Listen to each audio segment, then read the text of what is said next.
là, qui respecte les libertés individuelles, les droits de la propriété. D'abord, je n'étais pas assigné en justice. Et je n'avais aucun document de justice je n'étais pas poursuivi en justice.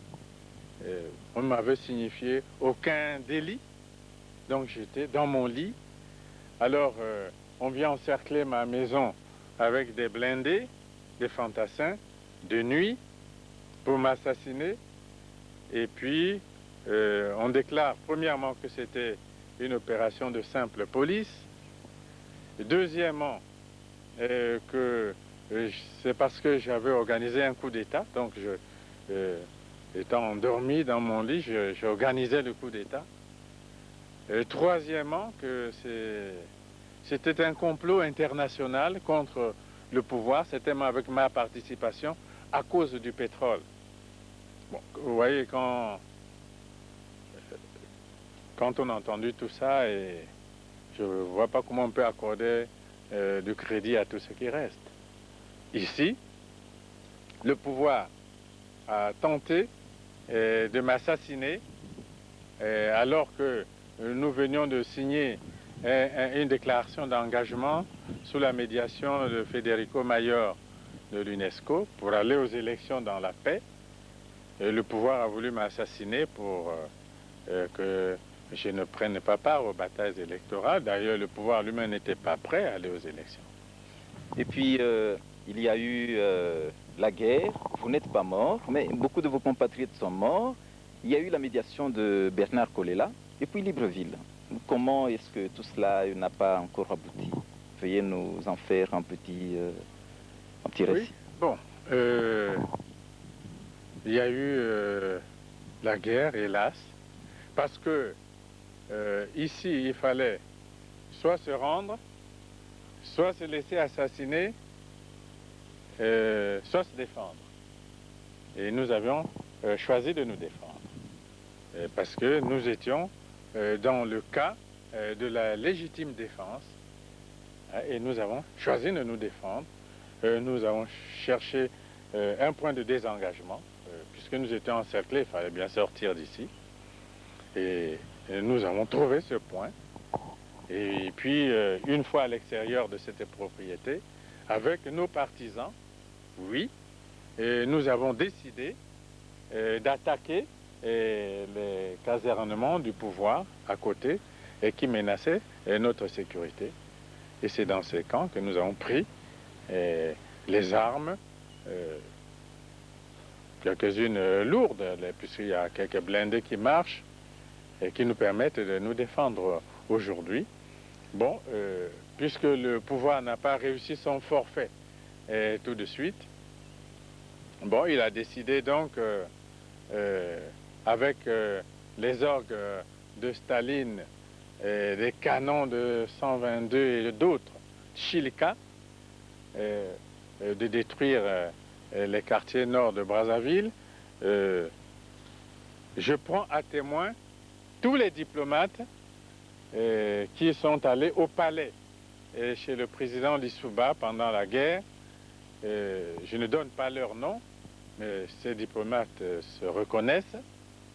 Je prends à témoin ces diplomates qui ont vu les BM-21 installés devant le palais de la République, les canons orientés vers les quartiers populaires de Potopoto, Wenze, Mungali, Talangaye et plus loin, et qui ont tiré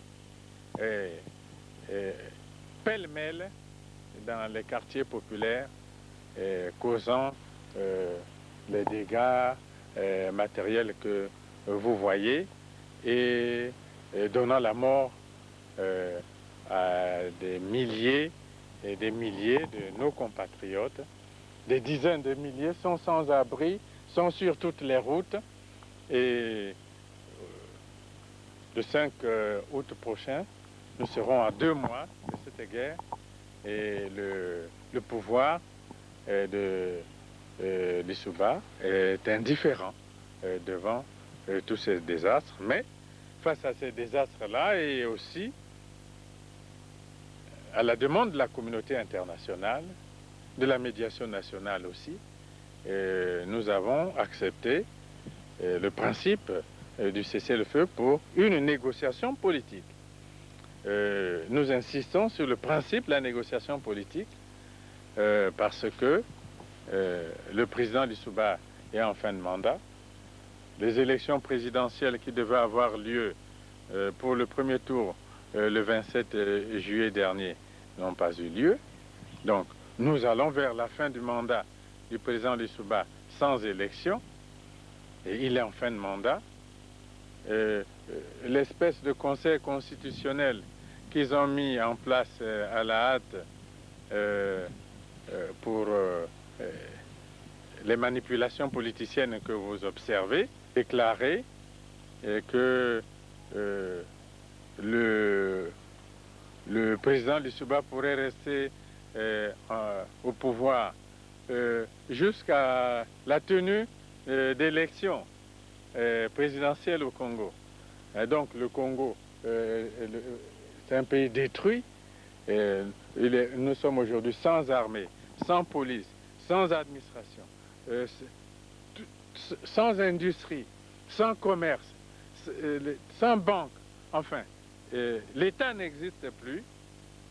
Et puis, un conseil constitutionnel qu'on a formé, on sait comment, s'est retrouvé un jour dans une chambre avec 18 députés et sénateurs sur les 200 que compte le Parlement pour se faire une investiture et puis ensuite pour recevoir les requêtes du pouvoir et perpétrer ce que j'appelle un coup d'État constitutionnel. L'avis du Conseil constitutionnel, c'est un coup d'État constitutionnel. Parce que vous pouvez lire toute la Constitution, les articles 69, 70 et 71 en question. On n'a pas besoin d'être un grand clerc pour conclure que nulle part la Constitution ne donne au Conseil constitutionnel le pouvoir de proroger le mandat du président de la République. Nulle part. Monsieur le Président, mais vous avez des représentants à Libreville et il y a également les représentants du président Lissouba. Et au bout des négociations, on est quand même arrivé à cette conclusion-là que vous rejetez. Ça signifie que ceux qui sont allés à Brazzaville ne savaient pas ce que vous vouliez? Ah non, il n'y a pas eu de conclusion à Libreville. C'est la médiation internationale qui a fait la proposition aux deux parties. Et je suis plutôt étonné que la médiation internationale ait introduit cette disposition dans le projet d'accord. C'est un projet d'accord que la médiation a remis aux deux parties. Je ne croyais vraiment pas que la médiation internationale allait nous demander d'entériner cet avis du Conseil constitutionnel. Nous pensions que nous allions engager de véritables négociations politiques pour trouver une solution politique, aborder les questions de fond. Mais notre délégation à Libreville a rejeté cette disposition, bien sûr. Ils ne sont pas arrivés à un accord. Il n'y a pas encore d'accord. C'est une proposition de la médiation, ce n'est pas un accord.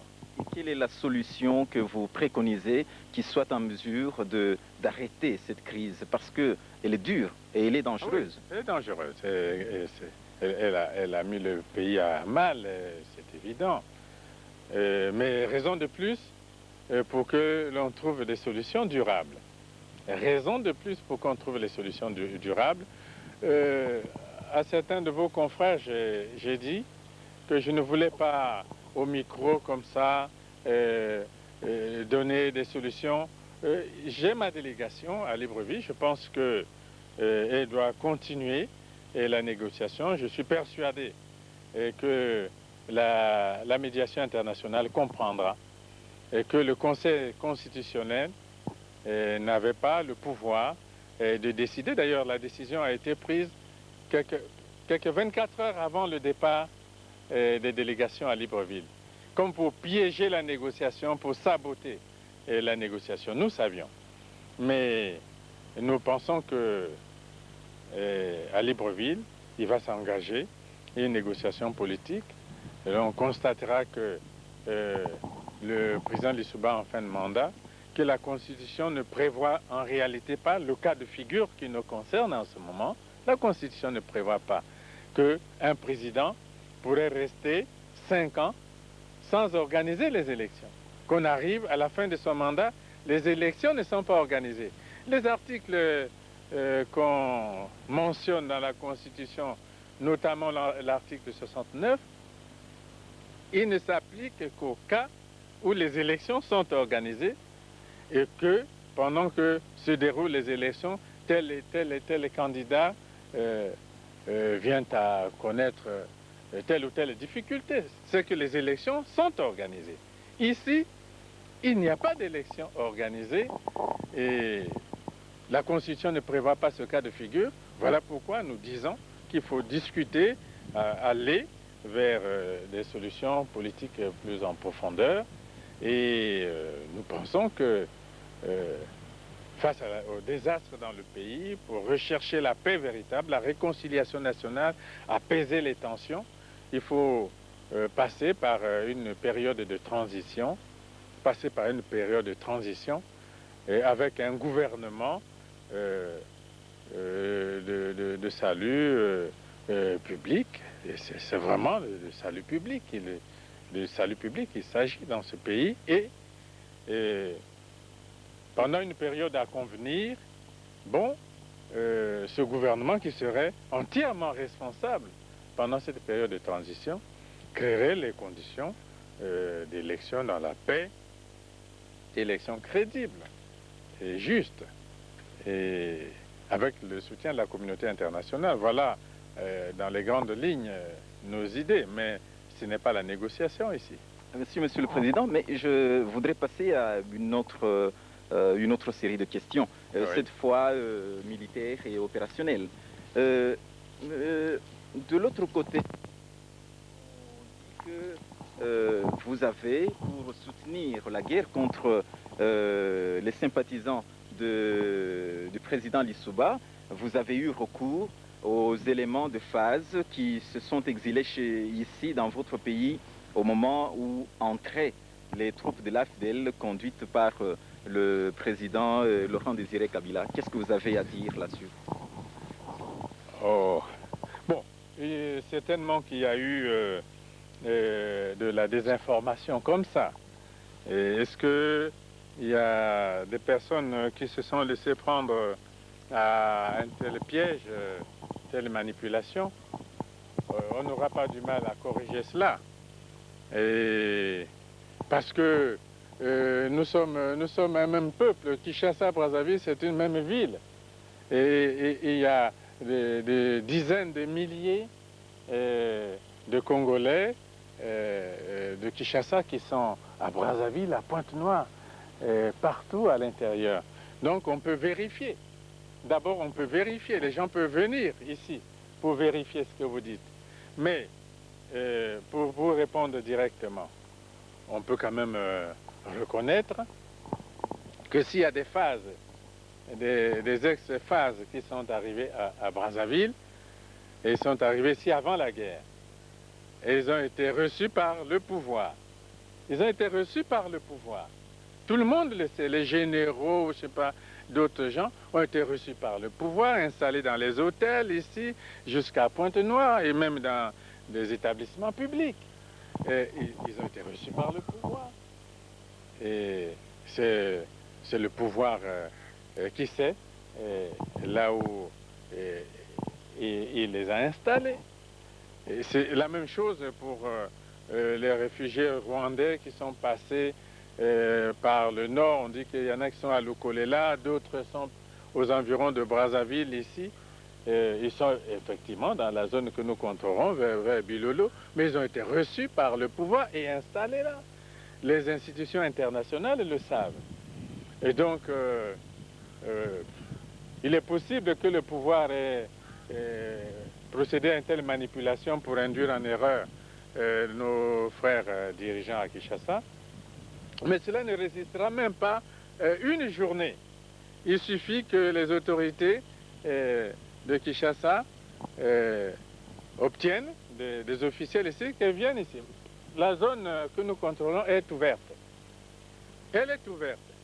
Je lance à quiconque le défi de prouver qu'il y a un seul soldat des phases dans nos rangs. Je lance solennellement ce défi, mais je laisse la zone ouverte. Elle est ouverte. Donc je crois que, bon, le mensonge, la manipulation, ceci peut réussir quelques temps seulement. Et puis après, la vérité finira par triompher. Mais quelle est la qualité de vos relations actuelles avec le pouvoir d'en face, après tout ce que vous venez de dire? J'ai adressé un message de félicitations au président Kabila. Je pense que quand nous étions aux affaires ici, pendant plus de 12 ans, nous avons tout fait pour maintenir les relations de bon voisinage avec le Zaïre. À l'époque, c'est le Zaïre. Nous avons tout fait pour maintenir des relations de bon voisinage avec le Zaïre, malgré les différences de régime. Parce qu'il y avait cela aussi. Et c'était parfois heurté, mais nous avons gardé de bonnes relations malgré les différents régimes. Vous voyez, si on prend un exemple sur la question, par exemple, de l'Angola, vous voyez que nous avons pris des positions très opposées. Mais il n'y a pas eu de guerre directe entre le Zaïre et le Congo. Donc nous avons eu de bonnes relations avec les autorités de l'autre côté du fleuve. Bon, à plus forte raison, maintenant, où nous pensons que les autorités qui sont là, disons que nous ne défendons pas à 100% les mêmes principes, mais enfin, nous pensons que nous défendons des principes de dignité, de liberté, et pour les peuples, et nous recherchons tous le bien-être des populations. Et je ne vois pas comment nous pourrions... chez vous, Monsieur le Président. Je vous en prie. Vous avez, au cours d'un tel affrontement, il y a nécessairement des prisonniers de guerre. Il semble que dans votre camp, les prisonniers de guerre ont été soit tués, soit maltraités. Est-ce que vous en savez quelque chose? Oui, bon. Quand nous avons attaqué le régiment blindé, hein, les camps qui sont là à côté, quand nous les avons attaqués pour, comment dire, casser, briser un peu l'étreinte autour de nous, bon, nous avons libéré, et nous avons libéré tous les soldats. Ils ont été libérés. Ils ont tous été libérés. Nous avons gardé les 3 chefs, 3 colonels qui sont prisonniers, ils sont en vie. Nzumbi, le commandant du groupement Nord, le commandant du groupement, le régiment blindé, qui dirigeait l'opération d'encerclement de ma propriété ici, est prisonnier, il est en vie, et on peut vous le montrer. Et les autres ont été les soldats. Nous n'avions pas de place pour garder des prisonniers, on n'a pas de moyens pour nourrir des prisonniers. Nous les avons libérés. Certains, après leur libération, se sont encore retrouvés de l'autre côté et continuent le combat. Ils ont été libérés. Et on pourra donner quelques noms.